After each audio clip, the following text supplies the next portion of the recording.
बाद में क्या हुआ, क्रिश्चियनिटी का असर जैसे जैसे बढ़ा यूरोप में, आप जानते हैं कि क्रिश्चियनिटी यूरोप में 2000 साल पहले ही आई है। उसके पहले यूरोप क्रिश्चियन नहीं था। यूरोप की छोटी छोटी जातियां, जनजातियां होती थीं जो 1000 से ज्यादा हैं, समूह हैं छोटे छोटे, वो अपना अपना धर्म और संस्कृति माना करते थे। उनके यहाँ ईसाइयत क्या होती है मालूम नहीं। 2000 साल से ईसाइयत आई है। तो जब ईसाइयत का बहुत प्रचार हुआ और समाज और ईसाइयत के बीच में संघर्ष हुआ, तब उन्होंने बाइबल स्कूल शुरू किए। और वो बाइबल स्कूल पूरे इंग्लैंड में फैले, फ्रांस में, जर्मनी में फैले। तो वो कह रहा है टीवी मैकॉले कि हमारे यहां तो कुछ स्कूल चलते हैं, वहां सिर्फ बाइबल पढ़ाई जाती है और कुछ नहीं पढ़ाया जाता। और बाइबल भी पढ़ाई जाती है तो संडे को पढ़ाई जाती है, बस मंडे से सैटरडे छुट्टी रहती है। और उन स्कूलों को इंग्लैंड के दस्तावेजों में संडे स्कूल्स कहा जाता है। और ये स्कूल शुरू हुए हैं और आज तक चल रहे हैं। आप यूरोप में कहीं भी जाइए, संडे स्कूल्स आपको मिलेंगे जहां पर आप बाइबल पढ़ सकते हैं। बाइबल में न्यू टेस्टामेंट पढ़ाते हैं, ओल्ड टेस्टामेंट पढ़ाते हैं, 2 ही चीजें पढ़ाते हैं, इसके अलावा कुछ नहीं। गणित क्या होता है, फिजिक्स क्या होती है, केमिस्ट्री क्या होती है, मेटलर्जी क्या होती है, सर्जरी क्या होती है, मेडिसिन साइंस, ये कुछ उनको 18वीं शताब्दी तक मालूम नहीं है। ऐसा गरीब देश है इंग्लैंड, और उनकी ऐसी शिक्षा व्यवस्था है। जो उनका पहला स्कूल खुला है, जिसमें मुश्किल से 250 स्क्वायर फीट की जगह है, उसमें उन्होंने पहली ही बार में 250 विद्यार्थी ले लिए। अब 250 स्क्वायर फीट में 250 विद्यार्थी कैसे बैठते होंगे, कल्पना कर लो आप, कितना स्पेस होगा उनके पास।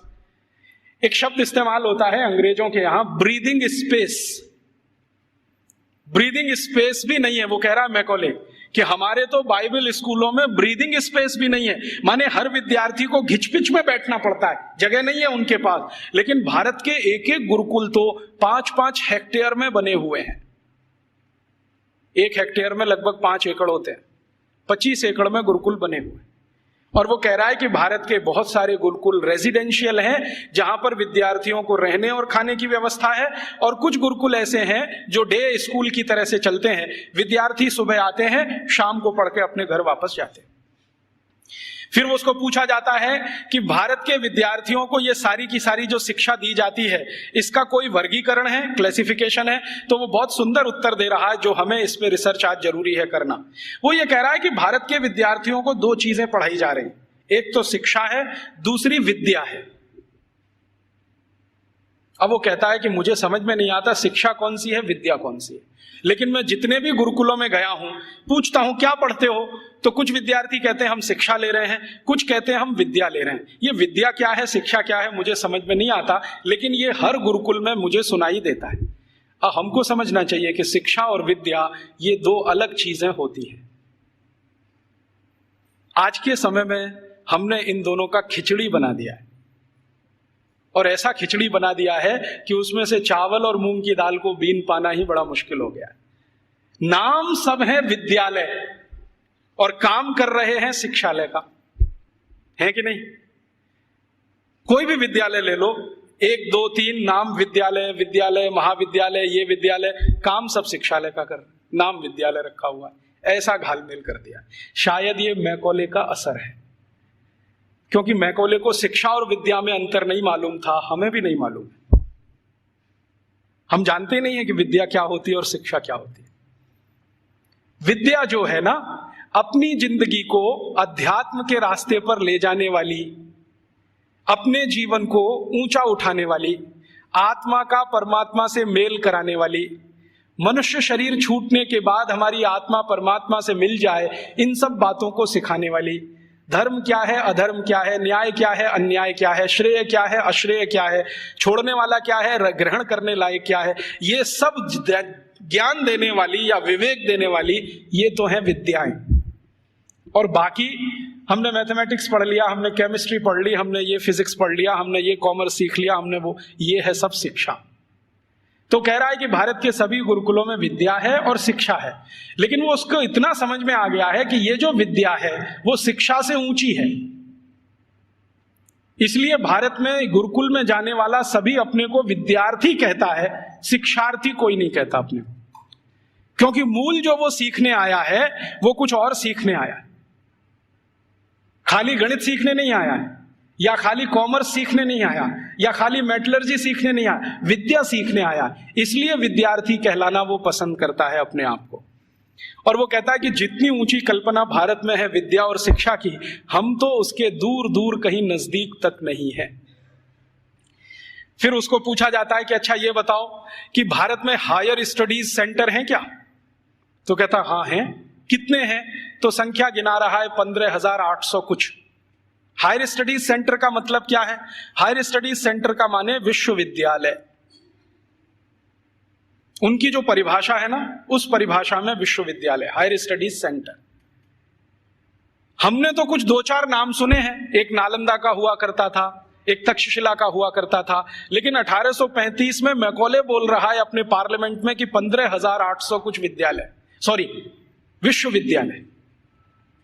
और वो ये कह रहा है कि ये जितने भी विश्वविद्यालय हैं ये किसी एक विषय के निपुण हैं, कोई एक विषय। जैसे वो नाम लिख के बता रहा है, मेरे पास ये सब नाम है 15,800 और उसकी सीडी है।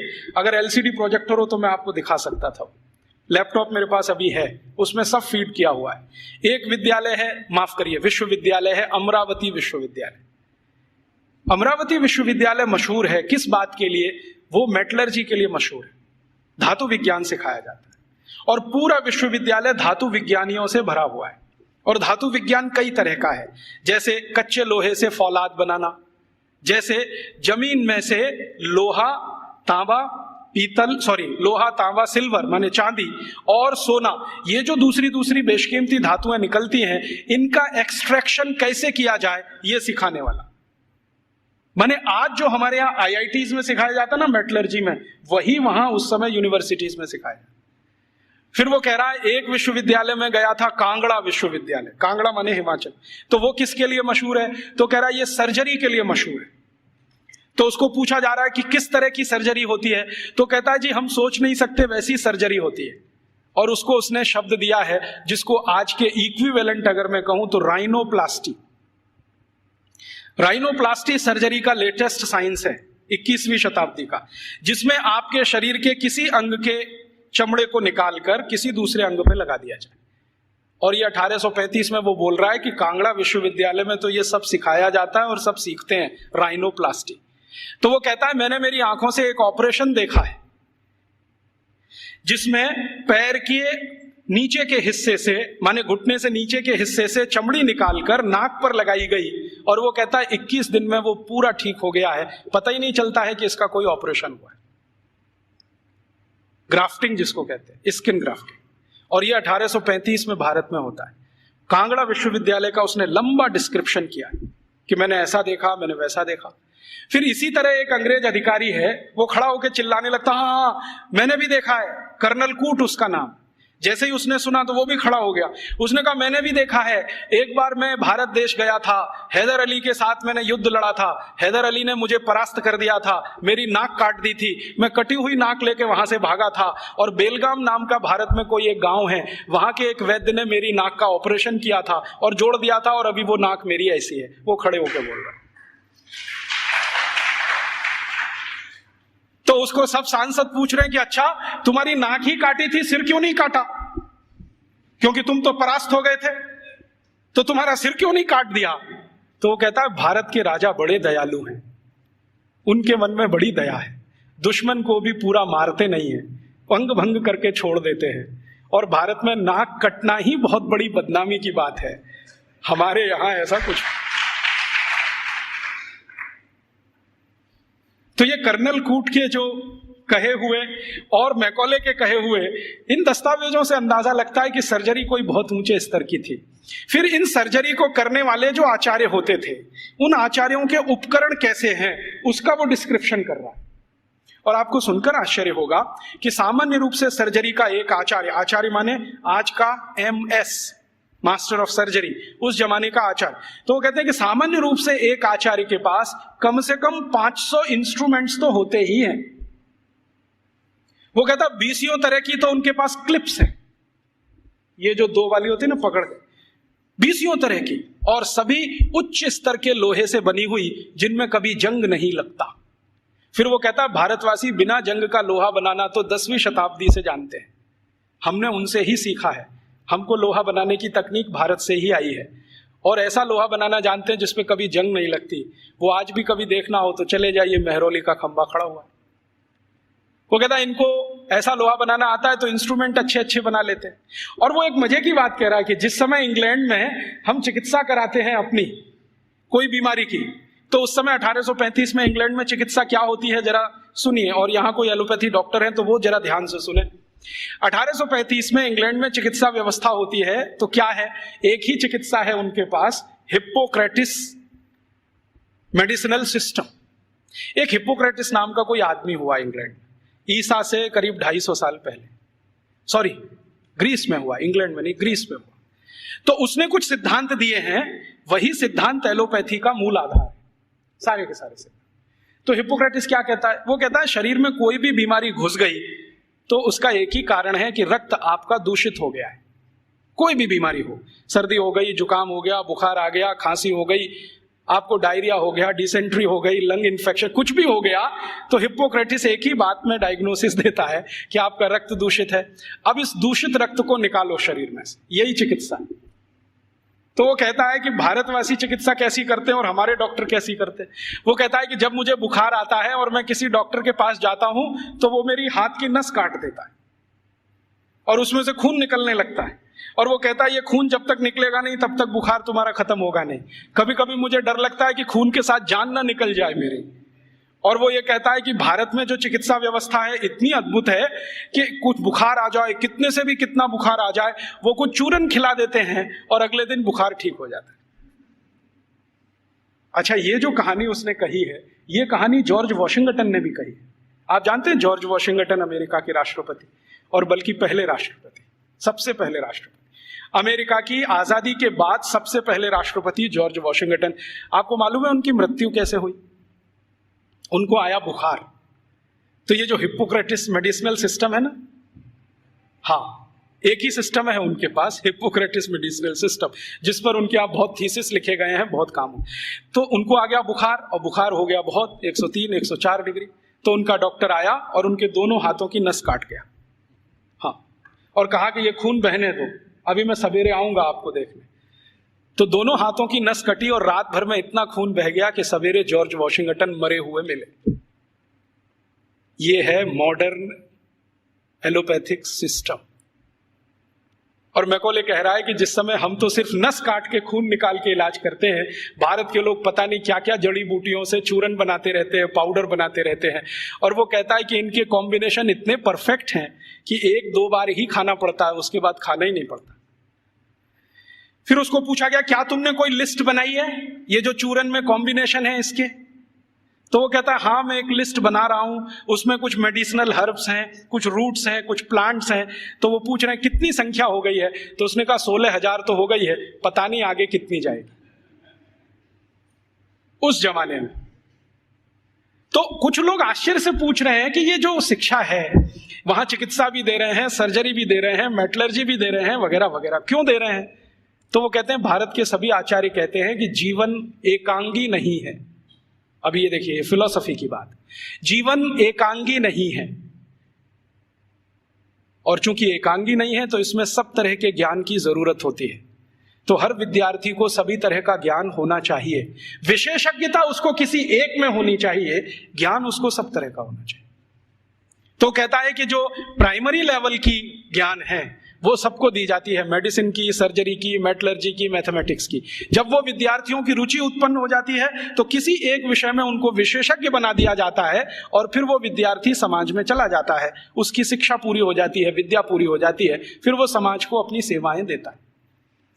और वो एक बहुत महत्व की बात कह रहा है कि भारत के विद्यार्थी इन सब गुरुकुलों से जब पढ़कर निकलते हैं तो उनको संकल्प कराया जाता है, संकल्प कराया जाता है। और संकल्प क्या कराया जाता है?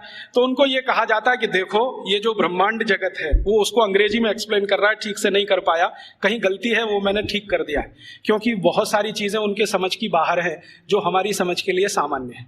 क्योंकि हर सभ्यता में कुछ बातें विशेष होती हैं जो दूसरी सभ्यता में नहीं मिलती है, तो बाहर वाला आकर उसको जिस चश्मे से देखेगा, हमारा चश्मा उससे बिल्कुल अलग होगा। तो वो कह रहा है कि भारत में ऐसा बोलते हैं, मानते हैं कि ये जो ब्रह्मांड जगत है इसमें मनुष्य ही नहीं है, मनुष्येतर बहुत सारे प्राणी हैं, पक्षी हैं, जीव हैं, जंतु हैं, और सब भारतवासी मानते हैं कि सब में आत्मा है। सब में आत्मा है। और प्लेटो क्या कहता है? प्लेटो करे जरा इसका सोचो, वो रिपब्लिक में लिख रहा है और लॉज में उसको रिपीट किया है। वो ये कहता है आत्मा सिर्फ राजा में होती है, प्रजा में आत्मा ही नहीं होती। प्लेटो का है, ये मेरा नहीं। वो कहता है आत्मा सिर्फ राजा में है, प्रजा में आत्मा है ही नहीं, इसलिए कानून सब प्रजा के लिए हैं, आदेश देने का अधिकार राजा को है। और प्लेटो तो कहता है कि राजा के मुंह से जो निकल गया वही कानून, प्रजा को उसी का पालन करना है। अच्छा, फिर प्लेटो ने स्ट्रेटिफिकेशन किया है कि राजा तो एक वर्ग है, उसके नीचे के वर्ग के उसने वर्गीकरण किया है कि प्रजा में पहला कौन? तो कहता है कि ये जो उद्योगपति हैं, व्यापारी हैं, धंधा करने वाले, ये पहले स्तर के। दूसरे स्तर पर कौन? तो अध्यापक हैं और कारीगर हैं और म्यूजिशियन हैं, संगीतकार हैं, पेंटर हैं, आगे आदि 2। तीसरे नंबर पर कौन? तो तीसरे नंबर पर खेत में काम करने वाले मजदूर हैं, फैक्ट्री में काम करने वाले मजदूर हैं वो। चौथे नंबर पर कौन? तो कहता है स्त्रियां, महिलाएं, वो चौथे नंबर पर। आखिरी 5वां कोई नंबर नहीं है वहां। तो वो कहता है प्लेटो कि मैं कभी कभी कल्पना करता हूं कि प्रजा में गलती से आत्मा आ गई तो स्त्रियों में तो कभी नहीं आती। इसलिए वो लॉज में लिख रहा है कि कभी भी किसी न्यायाधीश को किसी स्त्री की गवाही पर विचार ही नहीं करना चाहिए, क्योंकि स्त्री को सत्य का ज्ञान नहीं है, उसको विवेक नहीं है, क्योंकि उसको आत्मा नहीं।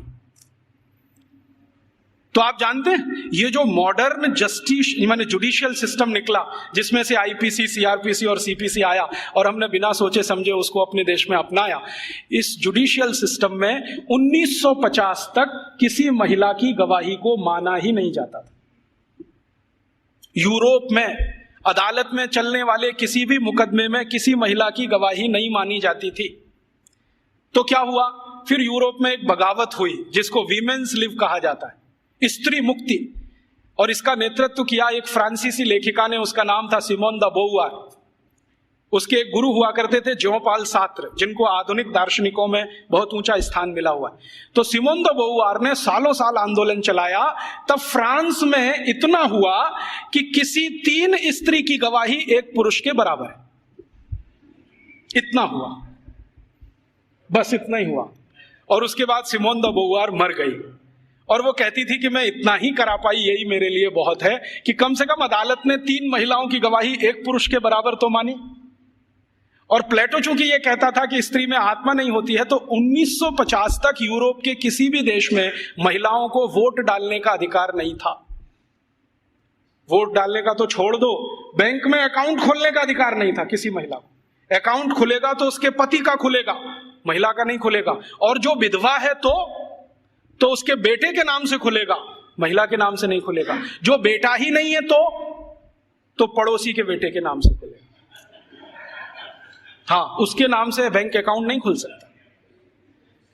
और 1950 तक यूरोप के किसी भी शहर में महिला घर से अकेली नहीं निकल सकती। क्यों? आत्मा नहीं है तो पता नहीं कहां जाएगी। तो इसलिए उसके साथ में पुरुष का होना जरूरी है, वो चाहे 3 साल का ही क्यों ना हो। और प्लेटो ने लिख दिया ना स्त्री में आत्मा नहीं होती, तो सारे यूरोपियन दार्शनिकों ने कहा है कि स्त्री तो मेज कुर्सी जैसी होती है, जब तक इस्तेमाल करो अच्छी लगती है, नहीं लगती बाहर फेंक दो, दूसरी ले आओ। ये है उनकी फिलॉसफी। तो मैकॉले ये सब वर्णन कर रहा है कि हम तो सोच ही नहीं सकते हैं हमारे यहां महिलाएं गुरुकुल की आचार्य हो सकती है। वो कह रहा है भारत में आधे से ज्यादा गुरुकुलों की आचार्य महिलाएं, आधे से ज्यादा। और वो कह रहा है कि ये सिर्फ गुरुकुलों की नहीं, हायर स्टडीज सेंटर में भी यही है। तो उसको पूछा जा रहा है कि ये भारत में ऐसा कैसे हो गया, महिलाओं को इतनी शिक्षा मिल गई, इतनी ऊपर आ गई। तो वो कहते हैं भारत वाले बिल्कुल विचित्र हैं, ये कुछ और मानते हैं। हम मानते हैं कि स्त्री में आत्मा नहीं होती, भारत वाले कहते हैं कि स्त्री परमात्मा के सबसे नजदीक होती है, क्योंकि उसमें पुरुष से कुछ गुण ज्यादा होते हैं। हमारे सभी शास्त्रों में आप ये देख सकते हैं, चाहे ऋग्वेद में देखना हो तो देख लीजिए। ऋग्वेद के कई सूत्र ऐसे हैं जो ये बताते हैं कि स्त्री पुरुष से ऊंची है, क्योंकि उसमें ईश्वरीय गुण हैं। और आज की जो मॉडर्न साइंस है ना, इसने इसको दूसरे तरह से कहा है कि स्त्री में एक क्रोमोसोम ज्यादा होता है, वही सारा खेल खेलता है। पुरुष में नहीं है। स्त्री तय करती है कि बच्चा होगा या नहीं होगा, पुरुष में कोई दम नहीं। तो ये आज की मॉडर्न साइंस कहती है। हमारी साइंस तो बहुत पहले कह चुकी है कि स्त्री ईश्वर के सबसे नजदीक है। हमारे कई शास्त्रों में ऐसे सूत्र हैं जो ये कहते हैं कि जब समाज को ये पता ना चले कि क्या करना क्या नहीं करना, तो स्त्रियों से पूछो, वो बताएंगे कि क्या करना। क्यों? क्योंकि उनको फंक्शनल नॉलेज सबसे ज्यादा होती है। फंक्शनल नॉलेज हम समझते हैं, जो क्रियात्मक ज्ञान है, जिससे कुछ हो जाता है, ऐसा ज्ञान उनको सबसे ज्यादा है। और फालतू ज्ञान पुरुषों को बहुत होता है। और उसका तमाशा देखना हो तो भारत की संसद को देख लो।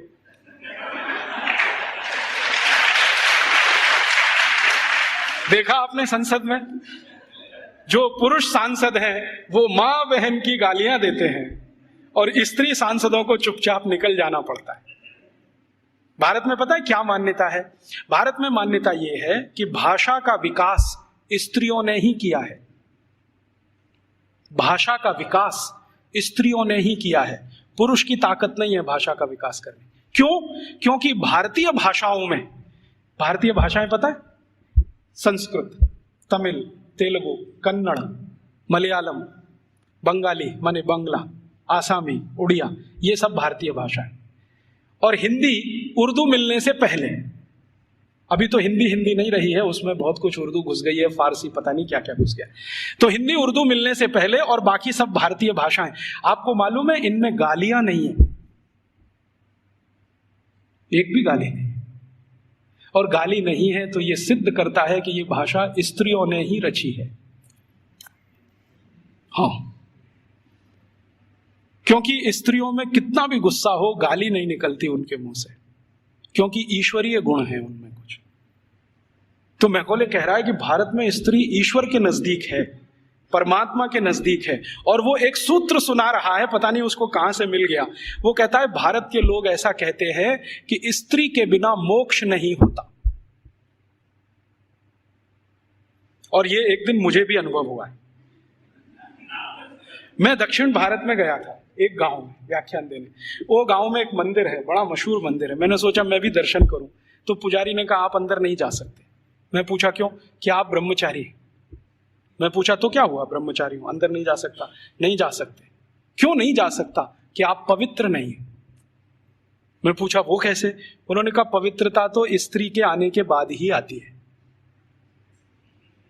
हाँ, और वो ब्रह्मचारी ने इतनी गंभीरता से कहा कि मैं देखने लगा उसका चेहरा, ये बोल क्या रहा है। तो उसने कहा कि स्त्री के जीवन में आने के बाद ही पुरुष पवित्र होता है, उसके पहले तो वो लंपट होता है।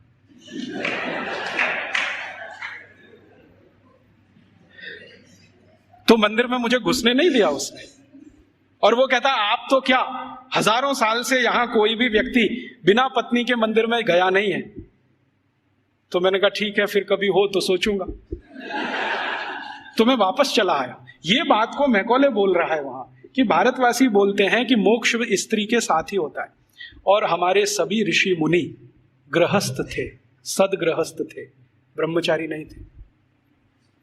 मैंने जितने ऋषि मुनियों को आज तक पढ़ा है, सबको तो नहीं पढ़ा, लेकिन जितने को पढ़ा है सब गृहस्थ थे। इसलिए गृहस्थ आश्रम कोई ऊंची चीज है हमारे। तो ये वो बोलता है कि जब ऊंची चीज आपके पास है तो उससे और ऊंची प्राप्त करने की ताकत है। जो ऊंची नहीं है तो ज्यादा ऊंची तो मिलेगी नहीं। तो भारत में तो स्त्री का ये हैसियत है कि वो अगर नहीं है तो परिवार नहीं है, समाज नहीं है, संस्कार नहीं है, भाषा नहीं है, ज्ञान नहीं है। इसलिए भारत में स्त्रियां तो बहुत ऊंची है। फिर वो कहता है कि हमारे यहाँ इंग्लैंड में तो गांव गांव में स्त्रियों को मारते पीटते हैं, जला भी दे देते हैं। आपको मालूम है यूरोप में 2500 साल एक परंपरा चली है, विच हंटिंग। बहुत किताबें लिखी गई हैं इसमें, बहुत लिखा। विच हंटिंग समझते? विच माने क्या कहना चाहिए हिंदी? डायन। डायन, डायन कहते हैं ना। डायन को ढूंढना और उसको मारना, ये बहुत बड़ा खेल चलता था यूरोप के सभी देशों में, Germany, France, Sweden, Switzerland, Denmark, Norway, सब देशों में। और 2500 साल चलता था। गांव में ढूंढ ढूंढ के ऐसी महिलाओं को मारा जाता था जिनके पति की मृत्यु हो गई हो। तो मान लिया जाता था ये तो विच हो गई है और इसको हंट करना है, माने मार देना है। उनको जिंदा जलाना, कभी उनको जमीन में खड्डा खोद के गाड़ देना, बाल पकड़ के उनको खींच लेना, तरह तरह के अत्याचार उनके ऊपर होते थे। और किस देश में किस साल में कितनी महिलाओं को विच हंटिंग किया गया, इसके रिकॉर्ड्स आजकल मैं इकट्ठे कर रहा हूं। तो हमारे यहां जब सती प्रथा की कहानी चर्चित हुई ना विलियम बेंटिंग के द्वारा, उसी साल में इंग्लैंड में 2700 से ज्यादा महिलाओं को डायन कह के मार डाला गया, उसी साल। अब हुआ क्या कहानी में कि विलियम बेंटिंग ने अपने देश में जो 2500 से ज्यादा महिलाओं को डायन मरवाया कह के, उसकी चर्चा तो की नहीं आज तक। एक किसी महिला को इस देश में डायन सिद्ध करके मरवा दिया, उसको इतना ग्लोरीफाई कर दिया कि भारत के सभी गांवों में यही होता है। और विलियम बेंटिंग को तो कुछ समझ भी नहीं थी, अकल भी नहीं थी। अभी थोड़े दिन पहले इस प्रश्न का मुझे उत्तर मिला। भारत देश में आप जानते हैं कि 4500 से ज्यादा वनवासी जातियां हैं, 4556 हैं कुछ वनवासी जातियां। जैसे गोंड हैं, वो एक वनवासी जाति है। ऐसे ही गोंड जैसे 4500 से ज्यादा समूह हैं। इनके बीच में मैं पिछले कुछ सालों से घूम रहा हूं और मैंने वहां देखा कि सती का मतलब क्या होता है, सती कहते किसको। एक बार गोंड लोगों के एक बहुत बड़े सम्मेलन में मैं गया और वहां किसी को सती किया जाना था। मैंने कहा चल के देखूं ये होता क्या है सती होना। तो वहां हुआ यह था कि एक महिला के पति का देहांत हो गया, स्वर्गवास हो गया, और पति का स्वर्गवास हो गया तो उसकी अंतिम यात्रा के लिए गांव के लोग जा रहे हैं।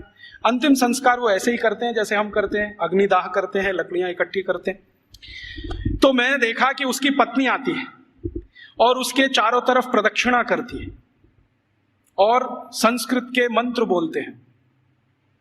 कभी कभी उनको भूल जाएं तो वो अपनी भाषा के मंत्र बोलने लगते, लेकिन मंत्र उच्चार होता है, बराबर होता है, पूरे समय होता है। जितने समय तक लाश जलती है तब तक वो मंत्रोच्चार करते रहते हैं, कुछ ना कुछ बोलते हैं। तो मंत्रोच्चार हो रहा है, पत्नी उसकी प्रदक्षिणा कर रही है, तो एक चक्कर उसने लगाया और उनकी अपनी भाषा में सबके सामने हाथ जोड़कर कहा कि आज मेरे पति का स्वर्गवास हुआ है, समाज में ऐसा कौन सा समूह है जो मेरी सुरक्षा की जिम्मेदारी लेगा। वो प्रश्न पूछ रही है और बड़े सुंदर शब्दों में वो कह रही है कि भारत के शास्त्रों ने हमेशा स्त्री को सुरक्षित रहना ये आवश्यक है क्योंकि उसको जीवन बढ़ाना है, तो इसलिए उसको सुरक्षा की जरूरत है। प्राकृतिक सुरक्षा भी चाहिए, दूसरे तरह की भी सुरक्षा चाहिए।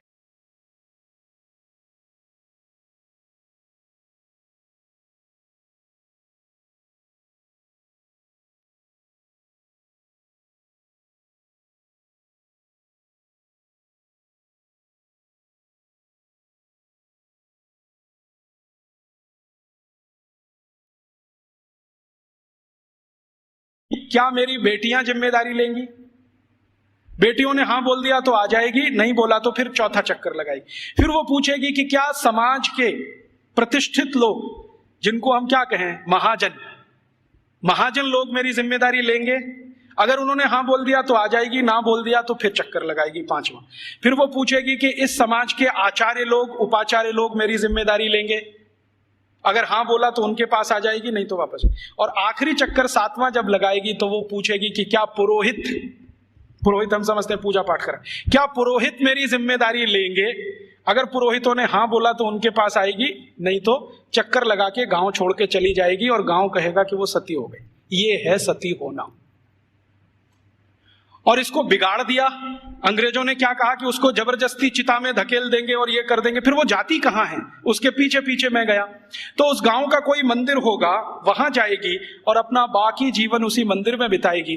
वो ये कहती है कि जब कोई जिम्मेदारी नहीं लेगा तो अब भगवान मेरे लिए जिम्मेदारी लेंगे, तो मंदिर में जाके पूजा करेगी, पाठ करेगी, अपना जीवन उसी से चलेगा उसका।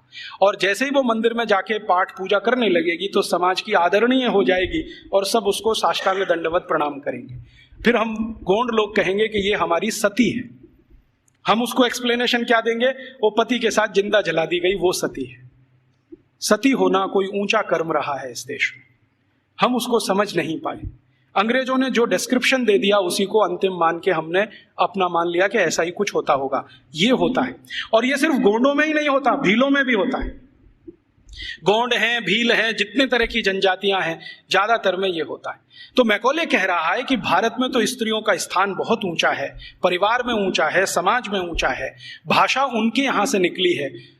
फंक्शनल नॉलेज उन्होंने समाज को दिया है, इसलिए इनके लिए तो सब कुछ विशेष होता है। इसलिए गुरुकुलों में आचार्य स्तर पर बहुत स्त्रियां हैं, ये हैरानी की बात नहीं। वो कहता है हमारे समाज में उल्टी स्थिति है, स्त्रियों का स्थान सबसे नीचे है, इसलिए हमारे यहां हर काम में वो सबसे पीछे है।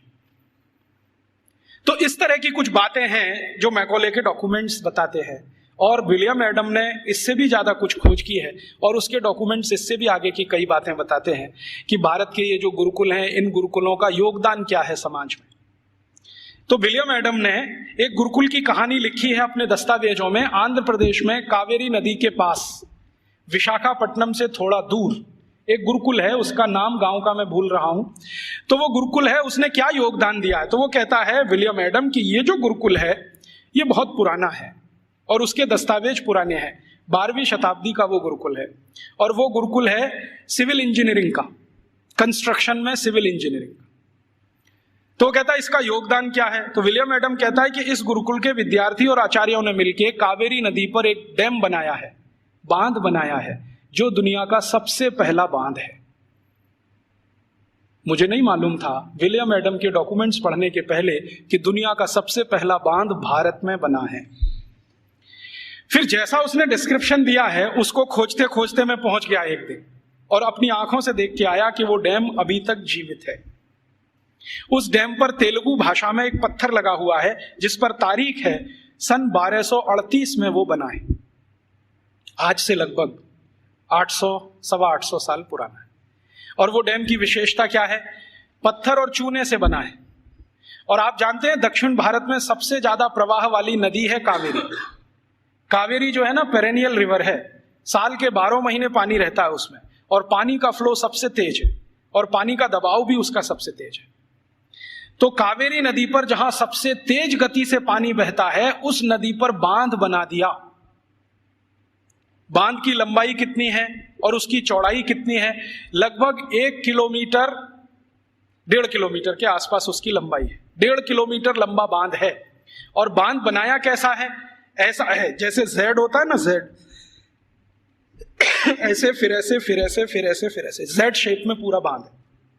तो वो वर्णन कर रहा है विलियम एडम के ये गुरुकुल के विद्यार्थी और आचार्यों ने बनाया है। इसकी विशेषता क्या है, तो विशेषता ये है कि ये जेड शेप में है। जेड शेप में क्यों बनाया, स्ट्रेट लाइन में क्यों नहीं बना दिया, एक रेखीय रेखा में क्यों नहीं बना दिया, तो कहता है इसका जवाब मुझे नहीं मालूम क्यों बनाया। बहुत दिन मैं भी सोचता रहा कि ऐसा क्यों है। अब मेरे समझ में आया थोड़े दिन पहले कि ये जब सीधी रेखा में आप कोई दीवार बनाए और पानी बहुत तेज गति से आए तो दबाव इतना ज्यादा है कि बहुत जल्दी वो टूट जाएगा। लेकिन अगर आप उसी सीधी रेखा की दीवार को ऐसे ऐसे कर दो तो पानी का प्रेशर डाइवर्ट हो जाएगा और वो डैम कभी भी नहीं टूटेगा। अब समझ में आया कि वो 825 साल से कैसे जिंदा है। तो वो बोल रहा है कि ये एक गुरुकुल ने बनाया हुआ है, और वो गुरुकुल विशाखापट्टनम के नजदीक कभी चला करता था। मैं जब गया इसको देखने के बाद हैदराबाद लौटा तो उनकी जो आर्काइव्स है उसमें गया, तो आर्काइव्स में उसके डॉक्यूमेंट्स मुझे मिल गए और गजट में भी इसके बारे में वर्णन है।